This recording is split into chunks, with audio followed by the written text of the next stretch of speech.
Salut, je suis trop content, enfin c'est ma première vidéo que je mets sur mon compte YouTube. Je suis vraiment trop content d'avoir lancé ce projet donc 2024. Donc pour commencer en beauté, comme vous avez vu dans le titre, on va réaliser aujourd'hui une pâte sucrée. Donc cette pâte sucrée, vous l'avez dans mon livre de recettes qui est sorti en novembre dernier, donc en novembre 2023. C'est la recette page 14, donc c'est exactement la même recette que j'ai fait. Donc vous pouvez vous munir de mon livre. Si vous ne l'avez pas encore, je vous invite à l'acheter sur le site web de l'éditeur, donc dashboo.com. Je mets le lien en description. Voilà, il coûte 17,90 € et franchement vous avez 47 recettes. Recettes très simples, basiques. Pâte brisée, crème pâtissière, crème d'amande. On fait des tartes entières, des tartes tatin, des croissants. Enfin vous avez vraiment de quoi régaler vos convives. Des recettes très simples. Si jamais vous avez des questions, n'hésitez pas à mettre un petit commentaire ou n'hésitez pas à m'envoyer un message sur mon compte Insta de Pâtisserie Alexis. Et donc aujourd'hui, on va apprendre à faire cette tarte donc à la pâte sucrée. Donc il y a vraiment une recette très simple. Donc après, dedans, vous pouvez mettre soit une crème pâtissière et des fruits frais. Ou alors vous pouvez mettre aussi une crème citron pour faire une tarte citron. Ce qu'on va voir aujourd'hui, c'est avec la pâte sucrée. Et donc après les prochaines vidéos, il y aura la crème citron, la meringue suisse. J'espère que vous êtes prêts. On se retrouve tout de suite en cuisine. À vos spatules.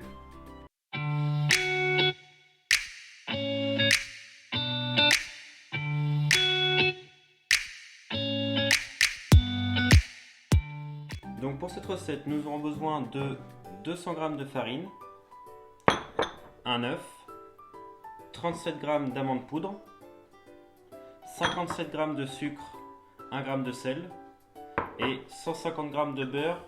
Donc je commence par mettre la farine.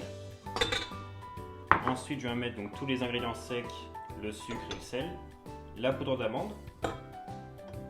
Je viens casser l'œuf à l'intérieur. Et enfin, je rajoute donc le beurre doux pommade dans ma pâte. Alors donc pour une petite astuce, pourquoi est-ce que je mets d'abord les matières sèches avant de mettre les matières grasses ou les œufs? C'est tout simplement, si on met d'abord les matières grasses ou les œufs, le beurre va rester collé au fond du batteur. Alors que là, en mettant d'abord la farine et le beurre après, en fait le beurre va bien se mélanger avec la farine. Au moins on n'aura pas de beurre au fond de la cuve et au moins ce sera très bien mélangé. Et donc ensuite, je mets la pâte au batteur en première vitesse jusqu'à ce que ça sable.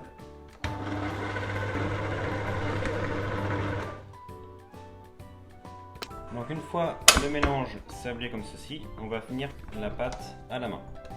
Donc on enlève du batteur, on enlève ce qui est collé sur la feuille, donc on fait tourner la pâte à la feuille. Donc une fois le mélange fini au batteur en première vitesse, en fait il est juste sablé là, et après on va le finir donc à la main. Donc avec la corne on va bien venir mélanger, et on va bien prendre ce qu'il y a en fait au fond en matière sèche et la mélanger bien avec le beurre et l'œuf. Afin qu'on obtienne une belle pâte bien homogène. Alors on peut faire avec la corne ou alors avec les mains, c'est comme vous voulez. Là, vous voyez, on commence à pas être trop mal. Donc là, je vais finir à la main. Alors donc ces pâtes-là, il faut les mélanger au minimum. Parce qu'après, si on commence à trop les mélanger, en fait, la farine va commencer à créer un réseau gluténeux. Et donc après, vous aurez une pâte, plus une pâte feuilletée, une pâte à croissant. Bon, c'est pas la même recette. Ça sera beaucoup moins friable. En fait, ce qu'on cherche dans une pâte sucrée, c'est vraiment le côté friable de la pâte sucrée, quoi. Donc voilà, à la fin, en fait, on obtient une boule comme ceci. Donc une fois qu'on obtient cette boule-là, on va venir donc la stocker au réfrigérateur pour qu'elle refroidisse. Donc un peu de film. On vient mettre la boule dedans. On vient l'aplatir légèrement. Comme ça va bien la refroidir et que ça soit bien homogène. Parce qu'en fait, une boule au centre ne sera pas froid et l'extérieur sera extrêmement froid. Et après on vient donc bien la filmer au contact. On ferme bien partout pour éviter qu'elle sèche, comme ceci. Et donc après on la stocke au réfrigérateur pendant 1 à 2 heures.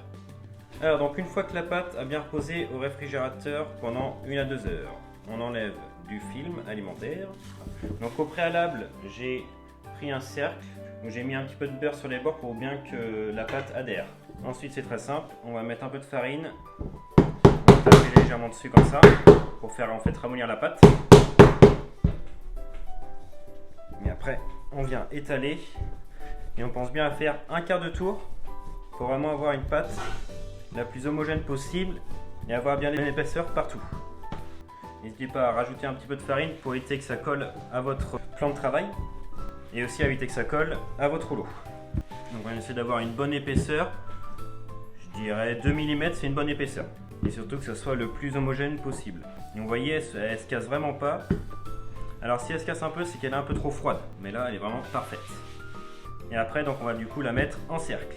Donc ensuite, une fois la pâte étalée, donc moi j'ai une tourtière, c'est comme une plaque noire en fait, vous mettez ça sur une plaque noire, votre cercle dessus. Donc ensuite je coupe un peu les bords pour pas avoir trop de pâte, sinon ça va vraiment vous compliquer la tâche. Donc après avec les petites, soit vous pouvez faire des petits sablés ou alors faire des petites tartelettes aussi, ça marche très bien. Ensuite du coup on met la pâte comme ça sur le dessus. On va venir la mettre sur les bords et qu'aussi on ait des beaux angles. Donc il faut vraiment mettre sur les bords et appuyer légèrement pour que votre pâte ait vraiment la forme du cercle. Hop, et une fois que c'est fait, vous passez un coup de rouleau comme ceci. Donc tout l'excédent de pâte du coup vous l'enlevez et vous voyez c'est pas très régulier. Donc après on vient repasser un petit coup de doigt pour vraiment bien régulariser les bords. Et une fois qu'ils sont bien réguliers partout, on va prendre un couteau et on va passer un coup de couteau comme ça sur les bords. Donc voilà, donc là on a vraiment une belle tarte, vous voyez bien fini avec des beaux angles et tout. Alors ce que je conseille avant de mettre au four, c'est que je la passe un petit peu au frigo pendant 10 minutes, histoire qu'elle se raffermisse et au moins ça évite que les bords tombent. Alors après du coup on va cuire à blanc cette pâte sucrée. Pour cuire à blanc, une feuille de papier cuisson. Je vais bien mettre sur les bords, bien partout, en fait que ça prenne la forme des bords, comme si en fait on mettait un appareil dedans, une crème d'amande ou je ne sais quoi. Et alors après moi, mon petite astuce, je mets du riz, ou alors vous avez les billes que vous pouvez acheter en magasin, ou même il y en a qui mettent de la farine. Donc moi je mets du riz comme ça, je mets bien partout, à hauteur du cercle, et voilà, comme ceci.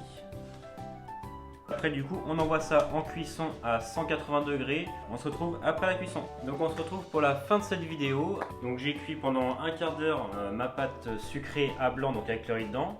Au bout d'un quart d'heure, quand ça commençait à colorer légèrement, j'ai enlevé le riz et après je l'ai remis au four pendant 5-6 minutes. Vous voyez le fait vraiment de faire l'angle des bords vraiment au maximum pour vraiment donner la forme du cercle à la tarte, ça donne vraiment un très bon résultat. Donc voilà, donc si cette recette vous a plu, je vous invite à mettre un petit like sur la vidéo. N'hésitez pas à vous abonner si vous n'êtes pas encore abonné pour d'autres recettes, astuces, tutos de pâtisserie.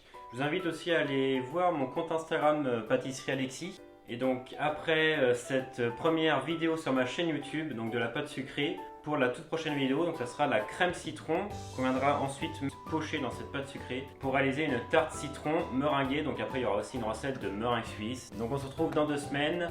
À la prochaine!